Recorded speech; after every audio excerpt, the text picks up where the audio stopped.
नमस्कार अमित शाह जी, हम दरभंगा में हैं और पूरा इस वक्त कैंपेन जो है वो चरम सीमा में है बिहार के चुनाव के लिए।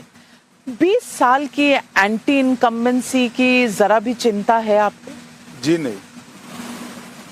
एंटी इनकम्बेंसी एक फेनोमेनन है जो हर नेता, हर सरकार ने देखी है, झेली है। देखिए, हम गुजरात में भी 90 से लगातार जीत रहे हैं। राजस्थान, मध्य प्रदेश, छत्तीसगढ़ में भी हमने कई बार सरकार बनाई। मुंबई में भी, महाराष्ट्र में भी 3 बार लगातार जीते। उत्तर प्रदेश में भी 2 बार जीते हैं। आसाम, त्रिपुरा और मणिपुर, जो हमें परंपरागत राज्य नहीं थे, वहां पर भी 2-2 बार हम जीत कर आए हैं। इसका मूल कारण है भारतीय जनता पार्टी और एनडीए सुशासन के आधार पर काम करने वाले लोग हैं। और विशेषकर नरेंद्र मोदी जी की सरकार बनने के बाद केंद्र में हमने गरीब कल्याण की जो योजनाएं बनाई हैं, इसमें भारत के लगभग हर गरीब को घर, बिजली, गैस, शुद्ध पीने का पानी, शौचालय, 5 लाख तक का पूरा स्वास्थ्य का खर्चा और 5 किलो अनाज हर व्यक्ति को हमने फ्री ऑफ कॉस्ट दिया है। इससे इस देश के 60 करोड़ गरीब, मतलब इस देश का लगभग 50% से ज्यादा मतदाता लाभान्वित भी हुआ है। इसका एम्पावरमेंट भी हुआ है और बड़ी आशा के साथ आगे के रास्ते को आशा की दृष्टि से एनडीए की सरकारों की ओर देख रहा है।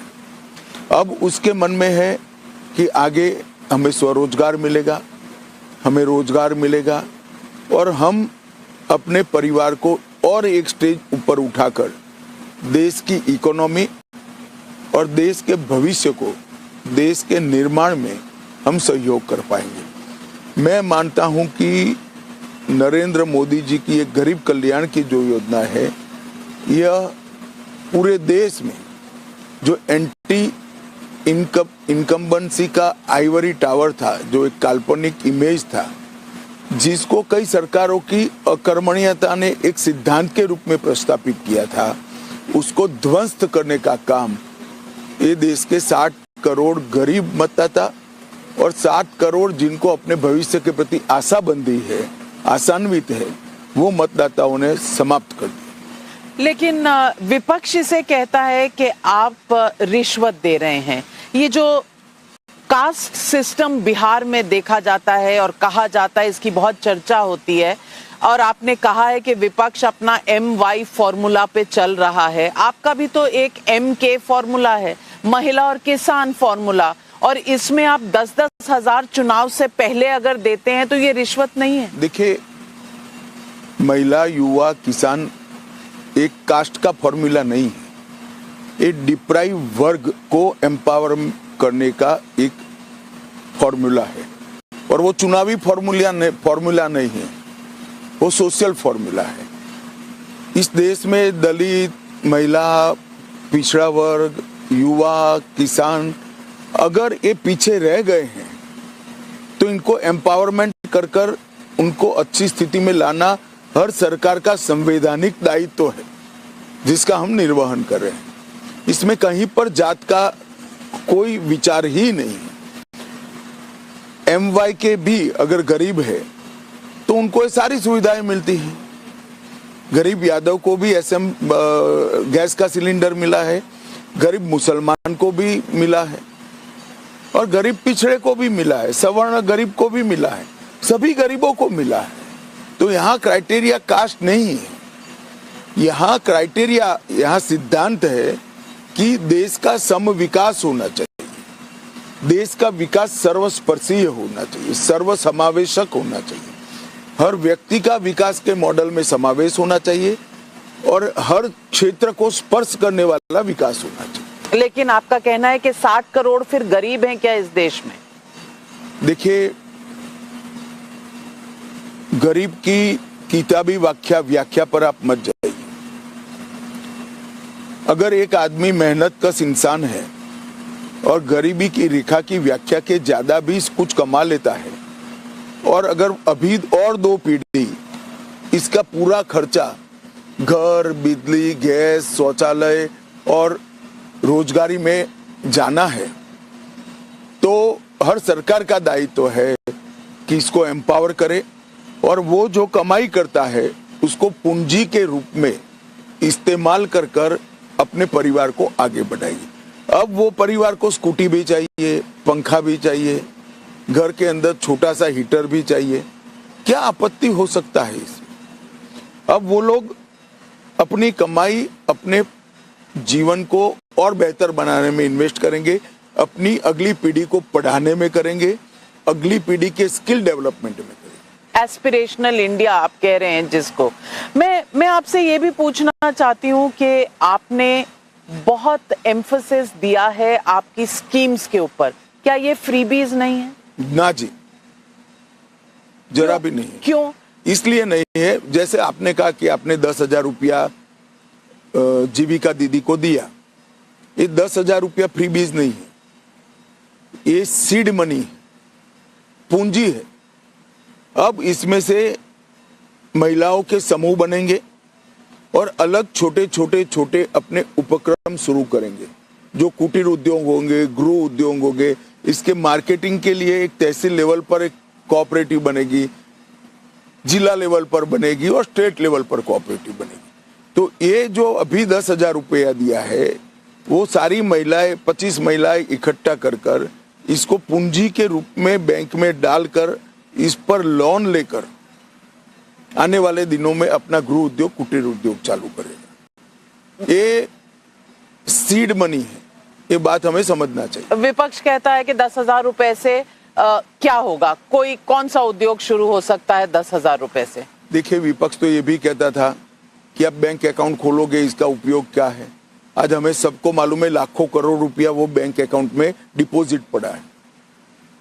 गरीब के घर को बचत करने की आदत पड़ी, अलमारी में जो पैसा सूद बगैर पड़ा रहता था वो आज बैंक में गया है, उसको कुछ तो सूद मिल रहा है। विपक्ष इस देश का डिनायल मोड में आज है, कुछ अच्छा उनको पसंद नहीं आता है। अगर हम ऑपरेशन सिंदूर करते हैं तो भी वक्र दृष्टि से देखते हैं। अगर चुनाव आयोग SIR कर अवैध मतदाताओं को हटाता है तो भी उनको उसमें पॉलिटिक्स दिखती है। वो चुनाव जीतते हैं तो चुनाव आयोग बहुत अच्छा है, टप से शपथ ले लेते हैं, और हार जाते ही पूरा विपक्ष रैली निकालकर चुनाव आयोग के सामने मोर्चा कर। नाविका जी, हम भी बहुत चुनाव हारे हैं,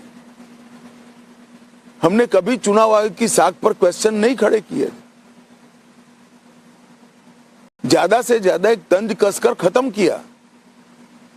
लेकिन आज तो कोर्ट भी गए हैं, तमिलनाडु की सरकार गई है कोर्ट और चैलेंज किया है उन्होंने जो 12 राज्यों में आपने किया है। बंगाल ने कहा है हाथ पार तोड़ देंगे। आपको लगता है कि ये SIR एक्सरसाइज चुनाव से पहले जिन राज्यों में चुनाव है वहां होनी चाहिए? देखिए, SIR सिर्फ चुनावी राज्यों में नहीं हो रहा है,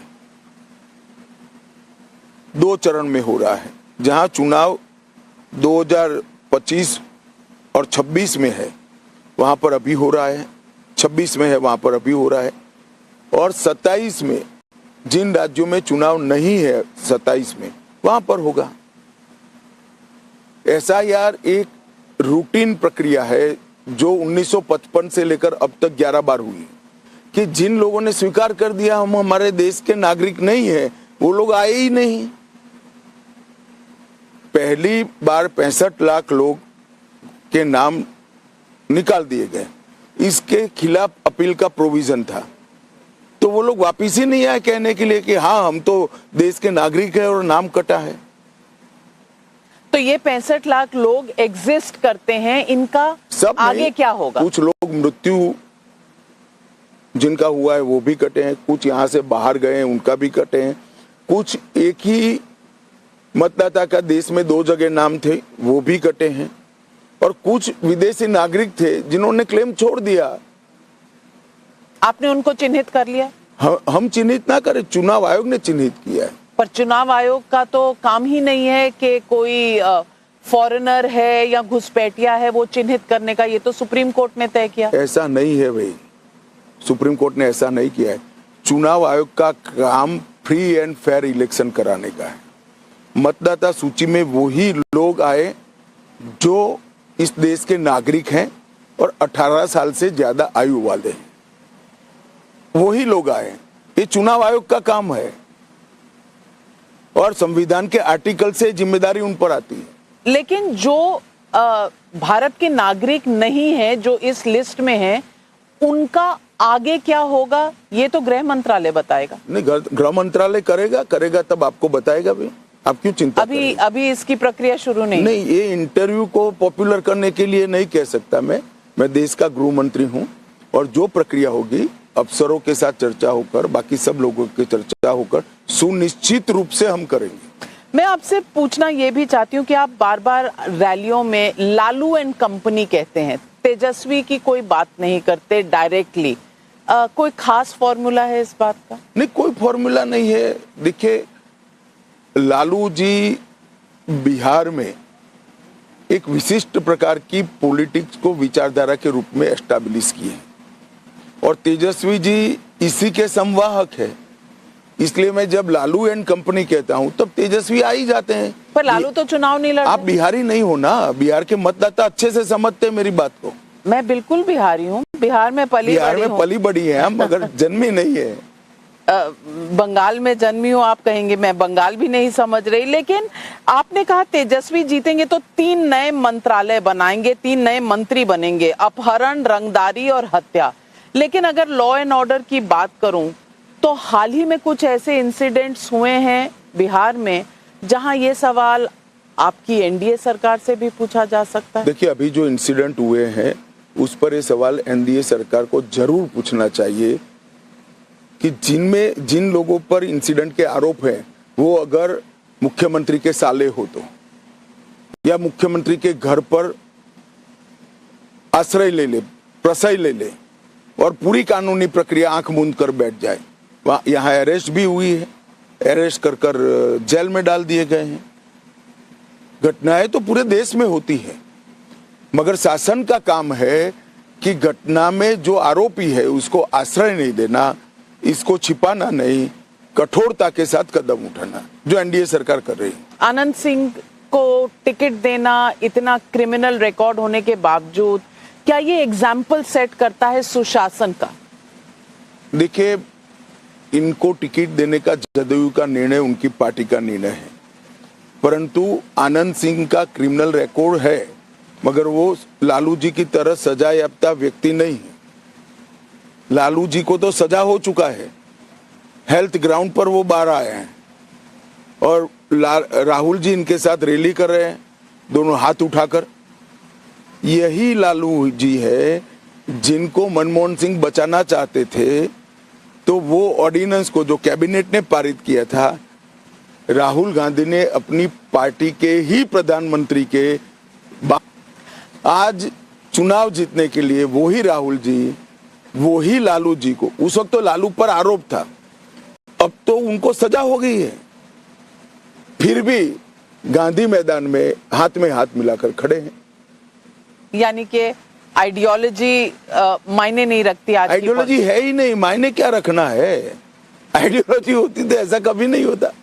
राहुल जी, खास 58 दिन तो यहाँ बिहार में नहीं नजर आए, लेकिन उसके बाद जब आए तो प्रधानमंत्री पे वो हमेशा वार करते हैं। उन्होंने कुछ ऐसी बातें कही है कि प्रधानमंत्री वोट के लिए यहाँ भरतनाट्यम कर सकते हैं, नाच सकते हैं। आज मल्लिकार्जुन खड़गे जी ने कहा है प्रधानमंत्री बिहार में ऐसे घूम रहे हैं जैसे उनके बेटे का विवाह हो यहाँ पर।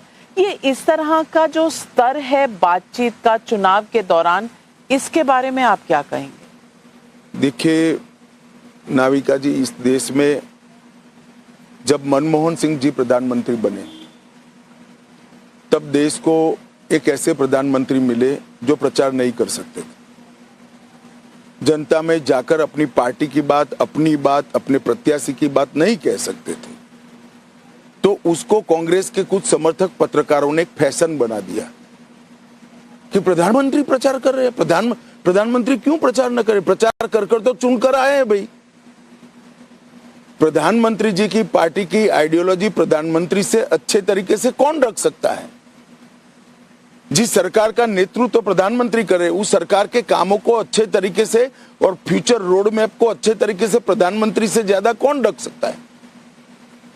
और चुनाव लोकतंत्र का महोत्सव होता है।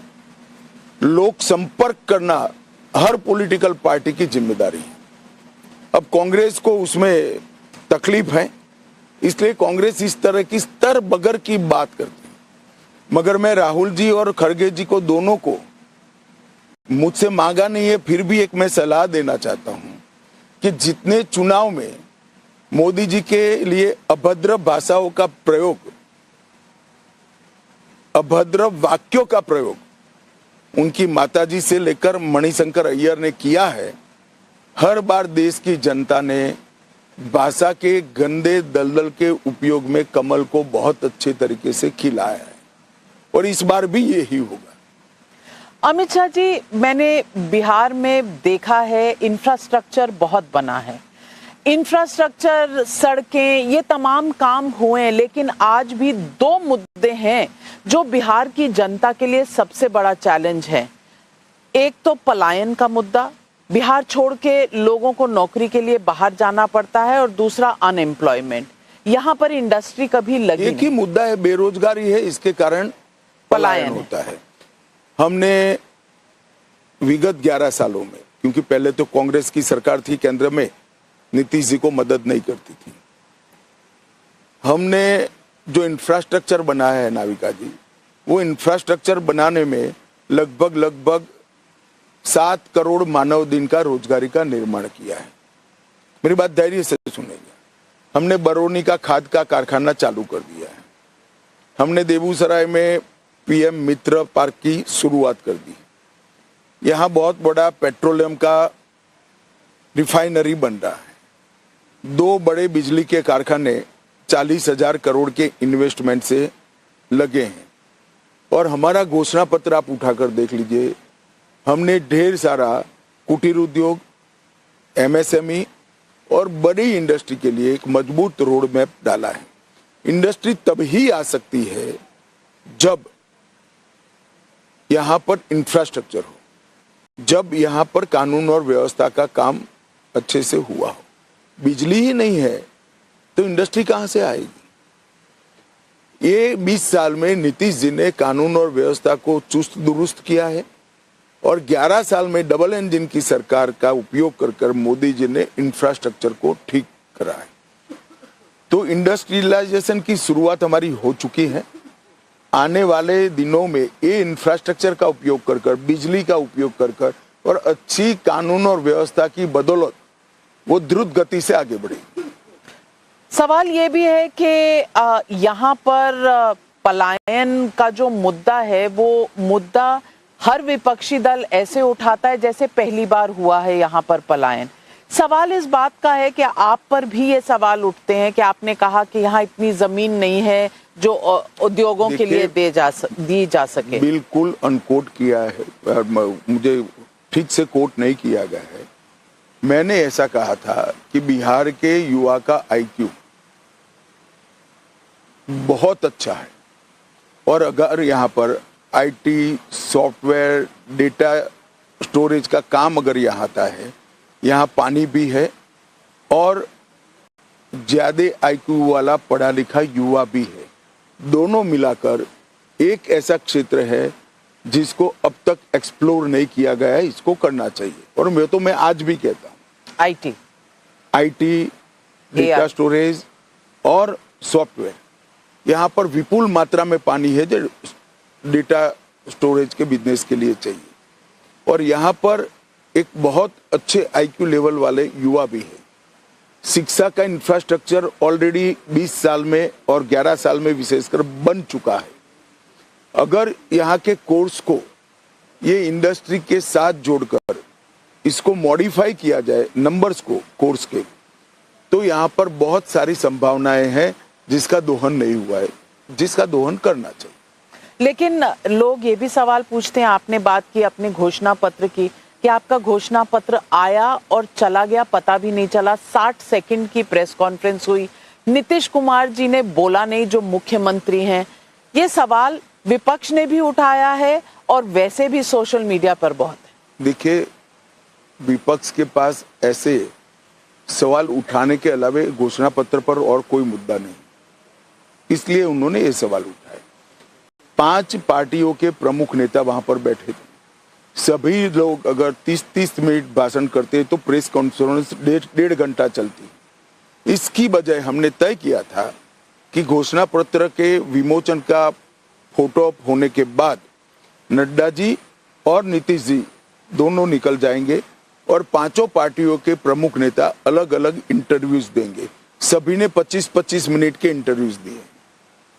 तो आपको लगता है कि ये घोषणा पत्र के लिए बहुत था, क्योंकि तेजस्वी जी कहते हैं कट एंड पेस्ट घोषणा पत्र। आपने 1 करोड़ नौकरियों का और रोजगार का वादा किया है जो कट एंड पेस्ट है। पहले नौकरी और रोजगार में फर्क है।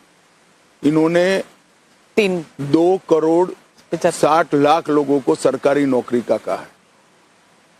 नाविका जी, 2 करोड़ 60 लाख सरकारी नौकरियां, अगर 40,000 भी मैं सी और डी ग्रेड की तनख्वाह की एवरेज निकाल रहा हूं, ले तो 12 लाख करोड़ रुपया चाहिए, जो बिहार के बजट से 3 गुना ज्यादा है। अब वो हास्यास्पद घोषणा को छुपाने के लिए 7 सेकंड में चले गए, मगर बाद में 22-25 मिनट के हर चैनल पर इंटरव्यू चले हैं। आपको लगता है कि तेजस्वी जी जो पिछली बार 111 सीट लेकर आए थे, बिल्कुल नजदीक थे, जिसको कहते हैं मिस्ड बाय अ विस्कर, इस बार दावेदार नहीं है मुख्यमंत्री की पोजीशन के लिए? हम 160 से ज्यादा सीटें जीतकर बिहार में सरकार बनाए। आपको पहले से पता है तो लोग कहेंगे कि आपको इलेक्शन कमीशन को आप कंट्रोल करते हैं, इसलिए आपको नंबर पता अगर है। मैं 160 से ज्यादा कहता हूँ, 180 भी हो सकती है। मैं तो 160 से ज्यादा कहता हूँ, 160 नहीं कहता हूँ इतना। और मैं हर चुनाव में आकलन अपना कहता हूँ। पर आपको इतना भरोसा है कि 160 से ज्यादा आएंगे ऐसे वक्त में, जब आप 2 तरह के स्टेटमेंट्स आपने किए। आपने कहा नीतीश कुमार हम उनके नेतृत्व में चुनाव लड़ रहे हैं और चुनाव के बाद एमएलए तय करेंगे। ये आपका पहले दौर में स्टेटमेंट आया। बाद में आपने कहा आप संवैधानिक प्रक्रिया क्या है? नहीं, प्रक्रिया है, पर आप ये बाद में बोला हूं, ये प्रोसीजर है। लेकिन आपने बाद में कहा कि सीएम की जगह खाली नहीं है। अगर मैं आपको एज अ जर्नलिस्ट पिछले 17-18 सालों से फॉलो कर रही हूं, तो मैं जानती हूं कि आप कभी झूठ नहीं बोलते। आप नीतीश कुमार को मुख्यमंत्री नहीं कहते हैं, आप सिर्फ इतना कहते हैं कि मुख्यमंत्री की जगह खाली नहीं है। नहीं, कहीं कोई जगह रख रहे हैं मैनूवर की? आप ध्यान से सुनी नहीं है। मैं बोला हूं मुख्यमंत्री की जगह खाली नहीं है और ऊपर प्रधानमंत्री की जगह नहीं है। यहाँ पर नीतीश कुमार जी मुख्यमंत्री है, वहां नरेंद्र मोदी जी प्रधानमंत्री है। मैं पूरा वाक्य ही बोलता हूँ, कुछ नहीं छुपाया है। तो ये विपक्ष बार बार संदेह क्यों करता है कि चुनाव के बाद कुछ ऐसा हो? उनको झूठी बातें फैलाना है, कौन रोक सकता है जी? बिहार की जनता बहुत चतुर सुजान है, वो सब चीजें जानती। पर सवाल उनके हेल्थ पर उठता है। ये सवाल कई बार पब्लिक में उठ गया ना सवाल, अब जनता निर्णय करेगी। 11 तारीख तक रुक जाइए आप। नहीं, जनता निर्णय करेगी, वो आपकी बात सही है, लेकिन इस चुनाव में एक तीसरा फैक्टर भी है।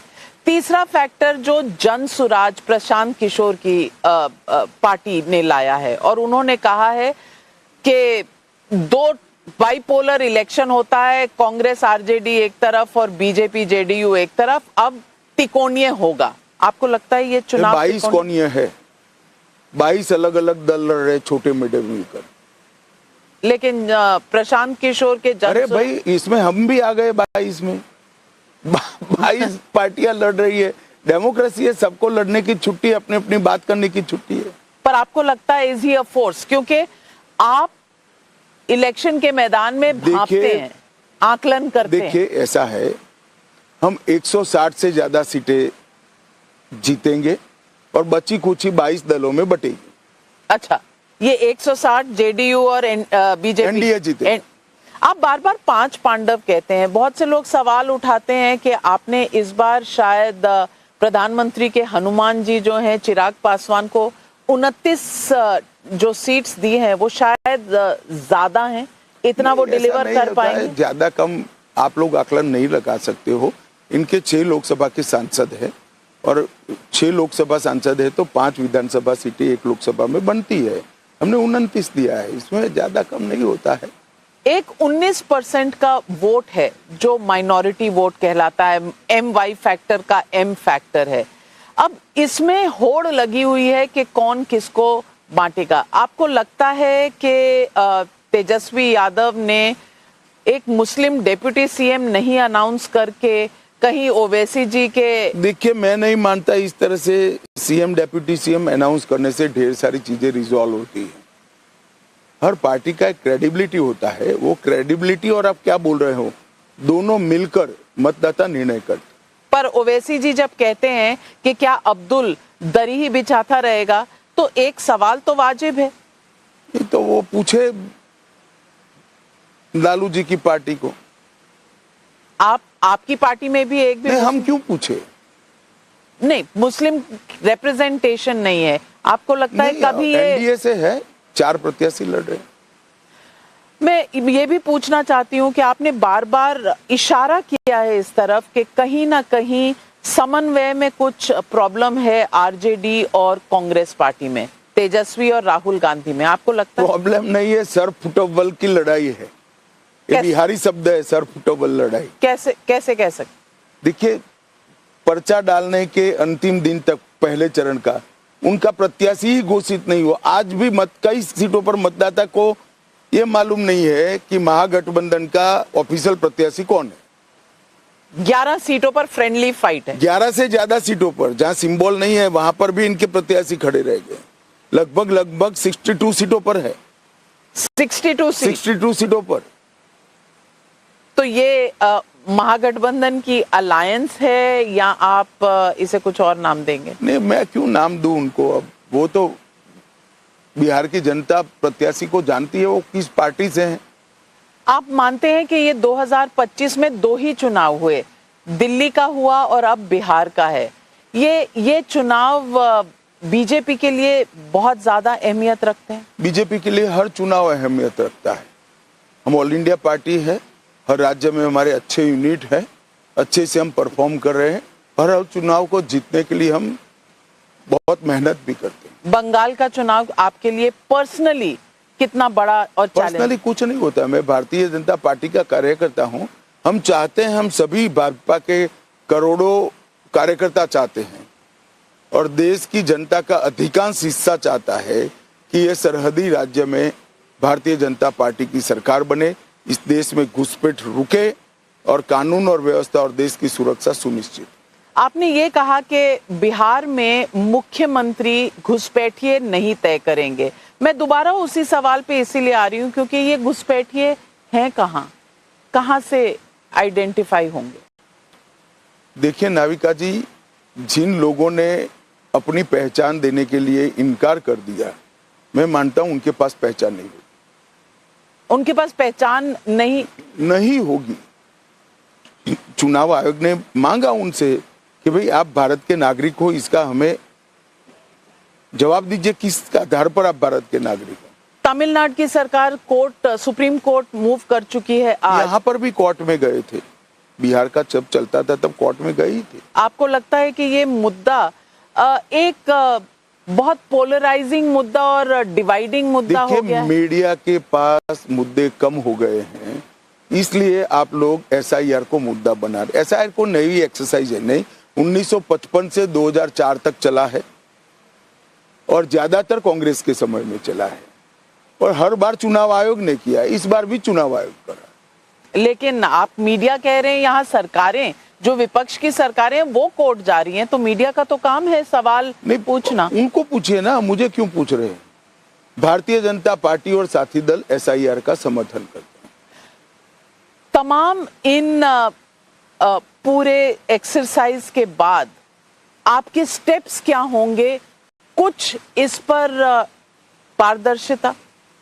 नहीं, मतदाता सूची तो चुनाव आयोग ही फाइनल करेगा, वो फाइनल होगी, इसके आधार पर चुनाव होगा। और जो लोग उसमें नहीं होंगे वो कौन है, वो क्या है, वो कहाँ जाएंगे? वो चुनाव आयोग की मतदाता सूची पूरे देश की फाइनल हो जाएगी, बाद में चुनाव आयोग के साथ बैठकर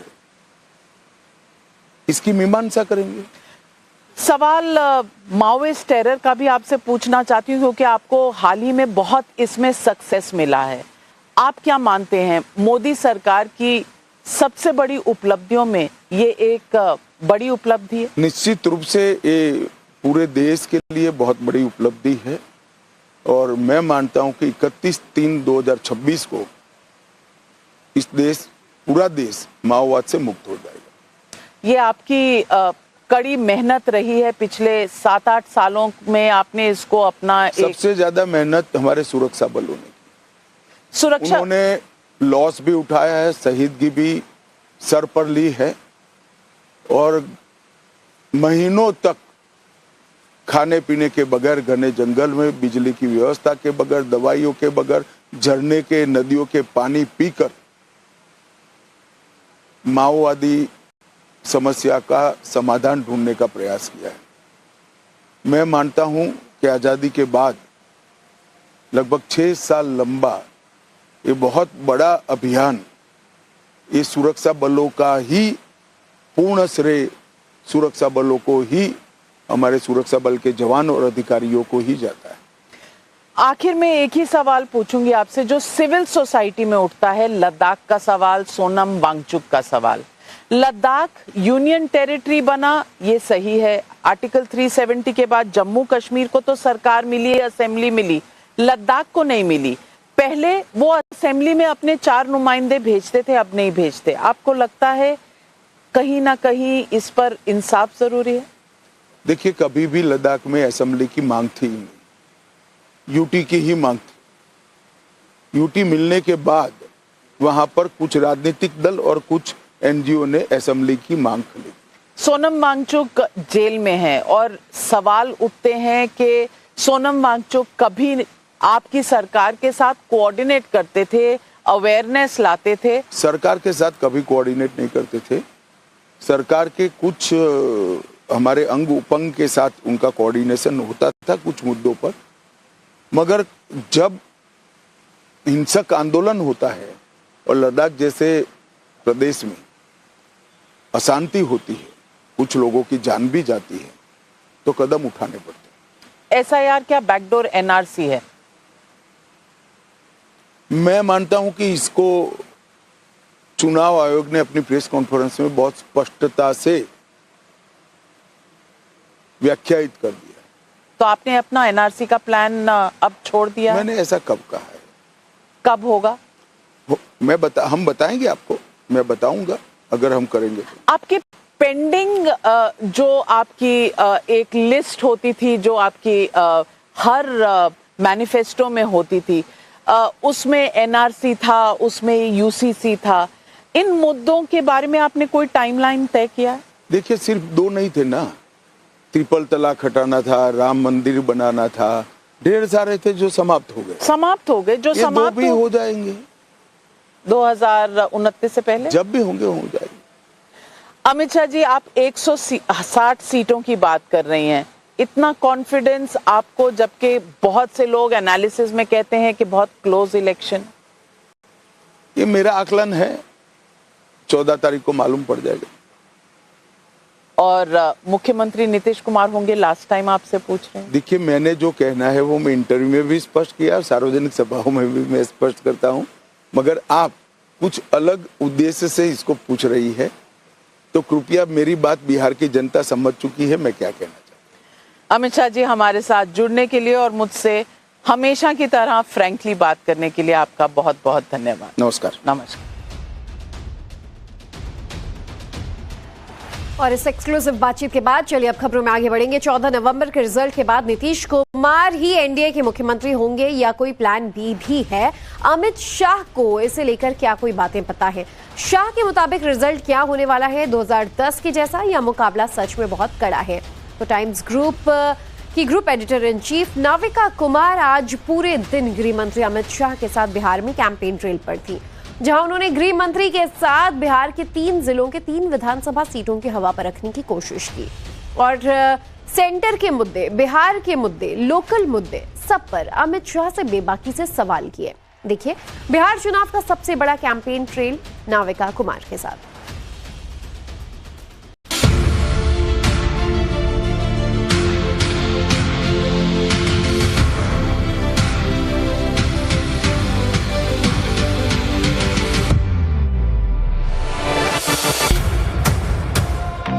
एक दिन और 3 विधानसभा सीटें। बिहार में 14 नवंबर की ताबड़तोड़ तैयारी चल रही है और इसके लिए प्रधानमंत्री नरेंद्र मोदी के साथ फ्रंट फुट पर बैटिंग कर रहे गृह मंत्री अमित शाह। आज गृह मंत्री माता सीता की धरती मिथिलांचल की 3 विधानसभाओं के दौरे पर पहुंचे। अमित शाह की पहली सभा शिवहर के बेलसन में हुई, दूसरी सभा सीतामढ़ी के रीगा में हुई और तीसरी सभा मधुबनी के खुटौना में हुई। नरेंद्र मोदी का संदेश लेकर अमित शाह जनता से कैसे रूबरू हो रहे हैं, ये सब जाना उनके साथ मौजूद रही हमारी group editor in chief Navika Kumar ने। गृह मंत्री अमित शाह आज मिथिलांचल के दौरे पर 3 सभाएं करेंगे और मिथिलांचल इतना जरूरी क्यों है बीजेपी के लिए। मिथिलांचल वो जगह है जहां पर कर्पूरी ठाकुर जी और जो पिछड़े वर्ग के नेता जननायक कहा गया जिन्हें, ये उनका इलाका है। मिथिलांचल वो इलाका भी है जिसे नॉलेज बेस कहा जाता है बिहार का।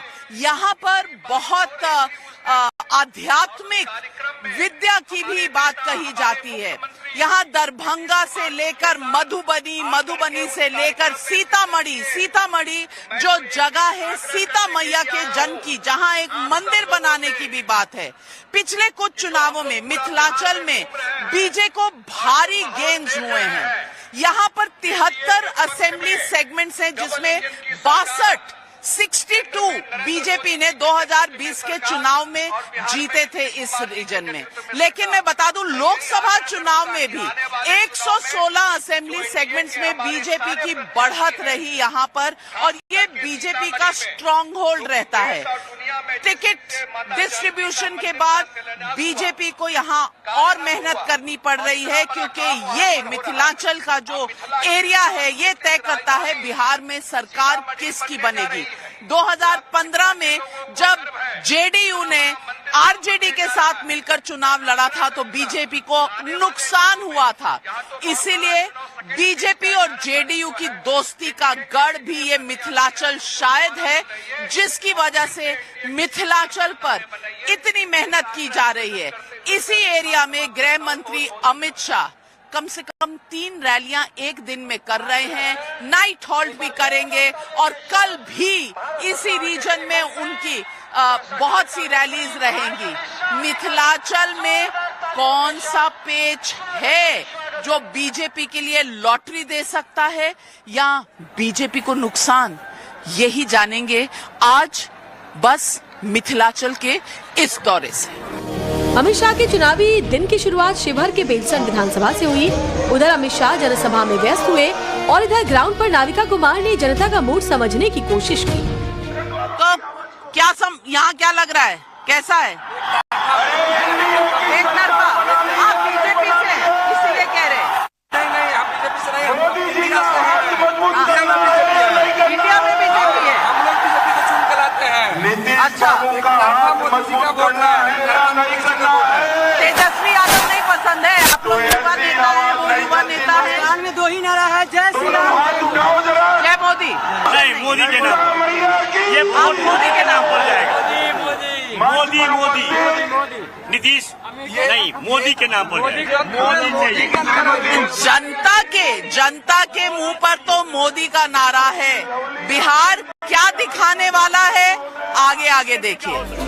मिथिला की धरती पर मोदी मोदी की गूंज साफ सुनाई दे रही है, पर आज माता सीता की धरती में बन रहे पुनौरा धाम को प्रभु राम की अयोध्या से जोड़ने की बड़ी बात भी अमित शाह ने कह दी। जिस दिन सीता माता के मंदिर का प्राण प्रतिष्ठा होगा उसी दिन सीतामढ़ी से लेकर अयोध्या तक हम वंदे भारत ट्रेन भी चालू कर देंगे। वंदे भारत ट्रेन जो अयोध्या आएगा वो सीतामढ़ी आएगा और बिहार के टूरिज्म को बहुत बड़ा फायदा होने वाला है। पॉलिटिकल पंडित कह रहे हैं कि माता सीता का धाम बिहार चुनाव के हिसाब से बीजेपी के लिए माता सीता मंदिर अयोध्या आंदोलन जैसा ही होने जा रहा है और ये बिहार में बीजेपी की चुनावी रणनीति का अहम हिस्सा है, जिसका राजनीतिक असर सिर्फ मिथिलांचल नहीं बल्कि पूरे राज्य पर पड़ने वाला है। अमित शाह जी, आज आपने अयोध्या को सीधा सीतामढ़ी से जोड़ दिया, मैसेज क्या है आपका? मैं क्या जोड़ूंगा, अयोध्या सीतामढ़ी से जुड़ा हुआ ही है। राम और सीता का पहला मिलन ही सीतामढ़ी में हुआ था, सीता माता का जन्म भी हुआ था। एक अखंड चेतना का जागृति स्थान सीतामढ़ी है। यहाँ पर जो भव्य सीता का मंदिर बनेगा, न केवल टूरिज्म की दृष्टि से परंतु इस पूरे क्षेत्र की एक प्रकार से मृतप्राय होती जाती चेतना को जागरूक करने में इसका बहुत बड़ा भूमिका होने वाला है और एक अखंड चेतना का केंद्र यहाँ पर मिथिला में बनेगा, जो ज्ञान को भी आगे बढ़ाएगा। अमित शाह जी, आप हमेशा कहते हैं लालू एंड कंपनी, ये लालू एंड कंपनी बार बार याद कराते हैं, तेजस्वी जी का नाम नहीं लेते हैं, इसमें भी कुछ खास चाणक्य नीति है? नहीं, ये उनकी पार्टी की नीति के बारे में मेरा रेफरेंस होता है।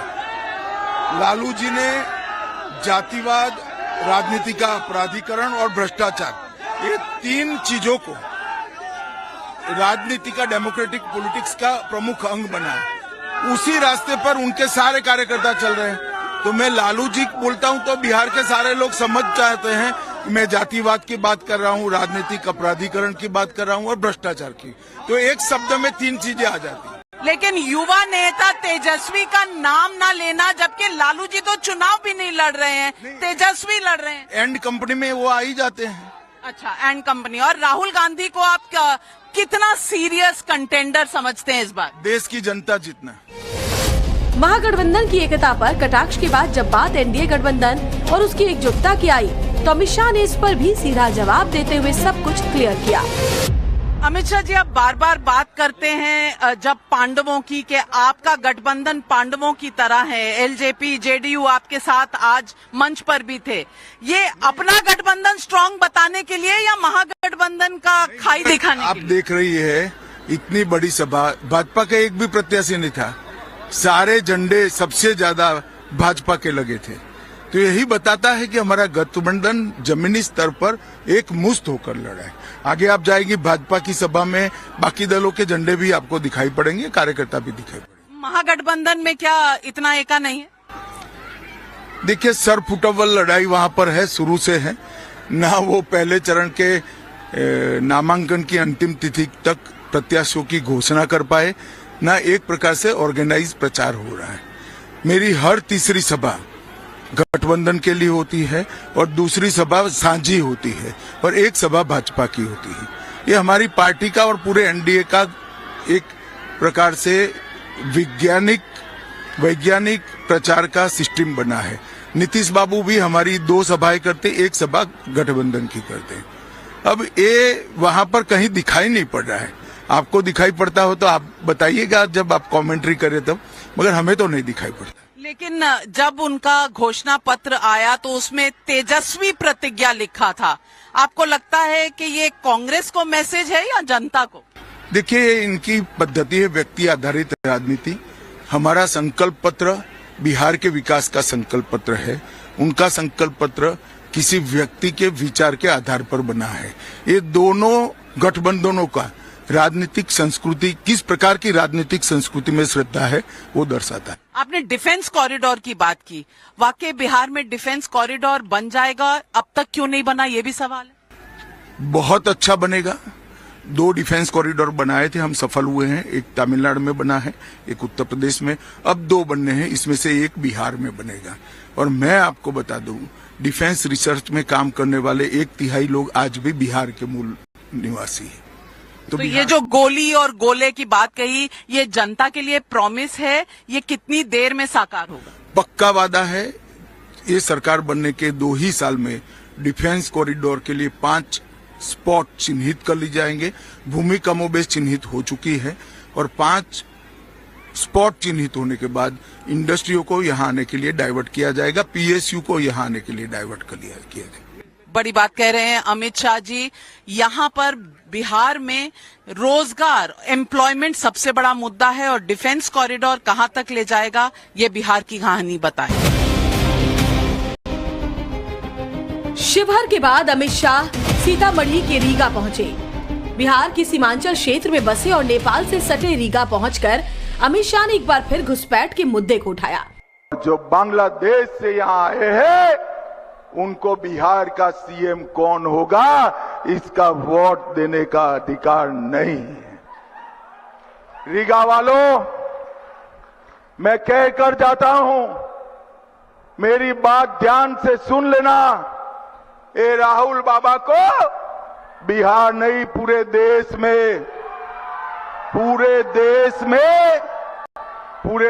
में रैली निकाल दें दो, घुसपैठिया बचाओ रैली। राहुल बाबा, हम देश से एक एक घुसपैठिए को चुन चुन कर निकालेंगे, चुन चुन कर निकालेंगे। सीतामढ़ी की रीगा विधानसभा सीट अपने शुगर मिल्स के लिए भी जानी जाती है। अमित शाह ने नाविका कुमार को पूरा ब्लूप्रिंट दिया कि कैसे चीनी मिल को दोबारा रिवाइव किया जाएगा और पिछली लालू सरकार में जिस तरह से चीनी मिल इंडस्ट्री ध्वस्त हुई, उसे दोबारा इस गति में जाने से कैसे बचाया जाएगा। अमित शाह जी, हम सीतामढ़ी के ये रीगा इलाके में आए जहां प्रधानमंत्री का एक प्रॉमिस था कि शुगर मिल्स शुरू करेंगे। यहां पर पहली शुगर मिल रिवाइव हुई है, इसका उत्साह लोगों में बाकी कब होंगी, ये भी सवाल है। देखिए, अभी भारत सरकार के सहकारिता मंत्रालय ने तय किया है जहां पर भूमि में पानी की उपलब्धि है वहां पर हर जगह पे बंद पड़े हुए शुगर मिल भारत सरकार का कोऑपरेटिव मंत्रालय एक राष्ट्रीय स्तर की कोऑपरेटिव संस्था के माध्यम से इसको टेक ओवर करेगा। कोऑपरेटिव बेसिस पर चलाकर इसका पूरा मुनाफा किसानों के बैंक अकाउंट में एवरेज प्रति एकड़ चला जाएगा। तो पहले तो शुगर को उनका जो दाम तय है वो दाम से हम खरीद कर लेंगे। फिर जिस किसान ने जितना किलो गन्ना जमा कराया है उतने गन्ने का प्रोरेटा मुनाफा उस किसान को वापिस हम देंगे।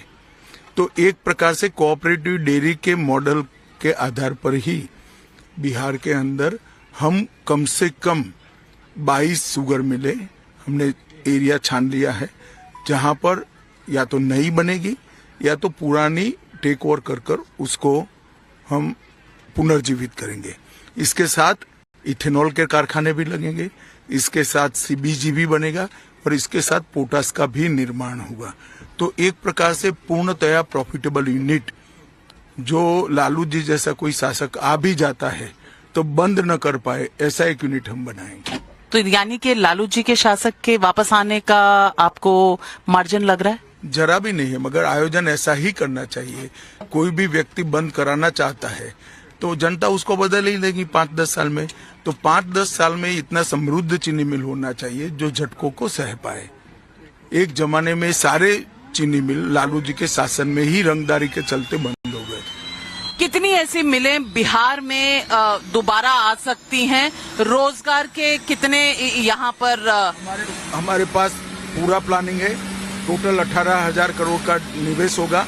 25 चीनी मिलें जिसमें पुरानी चीनी मिलों का पुनर्जीवन भी है और नई चीनी मिलें बनाने का भी कार्यक्रम। 18,000 करोड़ रुपया और बाकी का बैंक से ऋण लिया। बड़ी बात है, रोजगार का ये भी एक प्लान है। क्या ये पूरे प्लान में इजाफा करेगा? ये पूरे प्लान में रोजगार आगे ले जाएगा, जो सबसे बड़ा मुद्दा है बिहार के चुनाव में।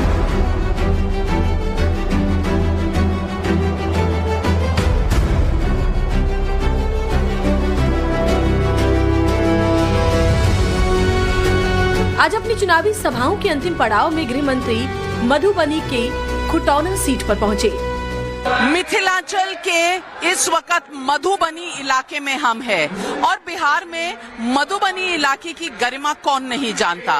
मधुबनी आर्ट और कल्चर का सेंटर, चाहे वो मधुबनी साड़ियां हो, चाहे वो मधुबनी पेंटिंग हो, ये मधुबनी बिहार के प्राइड का पूरा रीजन है। और इस बार बीजेपी और एनडीए की पहल इस बात की है कि बिहार जहां पलायन बड़ा मुद्दा है, जहां गरीबी बड़ा मुद्दा है, वहां बिहार में वापस स्वाभिमान का मुद्दा लाया जाए। ये वही इलाका है जहां मखानों का बहुत खेती होती है, मखानों के बोर्ड को सेटअप करने की बात है। और यहाँ पर मैं फिर से कह रही हूँ, क्योंकि यहाँ पर अब तक स्वाभिमान का वो दौर नहीं आया जो बीजेपी अब लाना चाहती है। स्वाभिमान यहाँ था। कर्पूरी ठाकुर यहाँ से आते हैं। कर्पूरी ठाकुर जी, जिन्हें जन नायक की उपाधि दी और जिस पर प्रधानमंत्री नरेंद्र मोदी और गृह मंत्री अमित शाह हमेशा कहते हैं कि जन नायक का जो ये शीर्षक है, ये कहीं ना कहीं तेजस्वी यादव और राहुल गांधी ने चुराने की कोशिश की। इस जन नायक की जन्मभूमि भारत रत्न कर्पूरी ठाकुर की महामाया, उनका महिमा मंडन यहाँ वापस है, लाना है। जहां तक इस चुनाव की बात है और साथ में ज्ञान का केंद्र मधुबनी को बनाना है, यही इस बार बीजेपी ने ठाना है। मधुबनी आप भी जानते हैं, आपने भी तस्वीरें देखी होंगी, आपने भी पेंटिंग्स देखी होंगी। और आइए मैं आपको दिखाती हूँ, यहाँ एक माला भी बनाई गई है, मखानों की माला। उस माला का दृश्य मैं आपको दिखाना चाहती हूँ। जनता को संबोधित करते हुए जहां एक तरफ अमित शाह ने मधुबनी और मिथिला संस्कृति की बात की, तो वहीं एक बार फिर लालू यादव के शासन और जंगल राज को लोगों को याद दिलाया। तब तो आरजेडी ने तय किया है, उनकी अगर सरकार बनती है तो एक अपहरण इंडस्ट्री का नया डिपार्टमेंट सरकार में खोलेंगे। एक डिपार्टमेंट खून विभाग खोलेंगे और एक फिरौती के लिए खोलेंगे। और तीनों डिपार्टमेंट स्वयं लालू जी के बेटे अपने हाथ में रखेंगे। मधुबनी में अमित शाह का स्वागत फूल की नहीं बल्कि मखाने की माला से किया गया।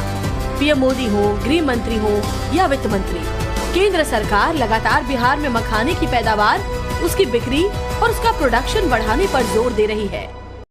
मधुबनी में जब हम हैं तो मधुबनी में आप इनोवेशन देखिए। मखाने तो यहाँ उगते ही हैं, मखानों की माला पेश की गई है और ये मखानों की माला है जो दी गई है। मखाने यहाँ पर सबसे ज्यादा होते हैं और आजकल के हेल्थ फूड में मखानों की क्या अहमियत है ये मुझे बताने की जरूरत नहीं है। किसी भी डाइटिशियन के पास चली जाइए, हमेशा कहेंगे वजन कम करना है तो मखाने खाइए। और ये बिहार के मखाने यहाँ मधुबनी में इसकी माला बनाकर नेताओं को पेश करी गई है। ये गृह मंत्री को पेश करी गई है मखानों की माला। और इस मखानों की माला से आप समझ सकते हैं कि मखानों का स्थान क्या है आज के बिहार में और मखानों से क्या रिश्ता है बिहार का। जब मैं स्वाभिमान की बात कर रही हूँ यहाँ मधुबनी में, तो यहाँ मधुबनी चाहे वो साड़ियां हो, दुपट्टे हो या फिर पेंटिंग हो, वहीं पर मधुबन में आकर ये मखानों का राज आपने देख लिया। मखानों के राज में क्या जुड़ा हुआ है, क्यों मखानों का बोर्ड बन रहा है, आप खुद समझ गए होंगे। यहाँ मधुबनी में आज कैंपेन ट्रेल पर मैं नाविका कुमार, टाइम्स नाउ और टाइम्स नाउ नव भारत के लिए।